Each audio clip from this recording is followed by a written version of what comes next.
It begins early last year when Joe Biden, as one of his very first acts as president, brought the United States back into the World Health Organization. We saw this, we thought, why would Biden be so anxious to do something like that?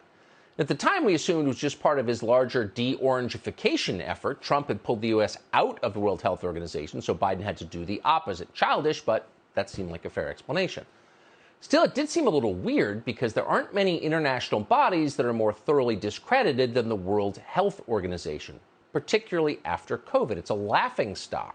There's one thing it's not good at, it's public health. Since the very first cases of the coronavirus were reported in Wuhan, the WHO slavishly ran interference for the Chinese government and did it in the most cartoonish and obvious way. First, WHO claimed there was no evidence of human-to-human transmission of the virus. Remember this? They cited Chinese officials who were obviously lying, and we now know they were lying. Then, when it became clear the virus probably came out of a Chinese government lab, WHO sabotaged the investigation into the origin of the virus by appointing a gain-of-function researcher to lead the investigative team. Pretty shocking if you think about it. And to this day, the WHO still has not acknowledged it did any of that, though it definitely did. Instead, they've continued to praise China's response to COVID as, quote, transparent, which is the one thing it's not. It's almost amusing.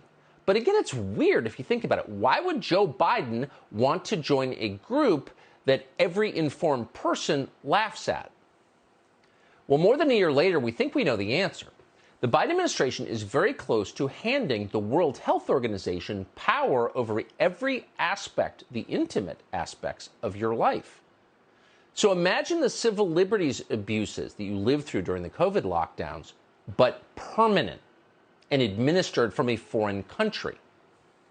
Here's what we're looking at tonight. This January, the Biden administration submitted a series of proposed amendments to something called the International Health Regulations, the IHR. Now, the Biden administration's amendments, along with those from several other countries, will be combined to create a new global pandemic treaty. We need a pandemic treaty. That treaty is set to be adopted starting this weekend in Geneva at the World Health Assembly.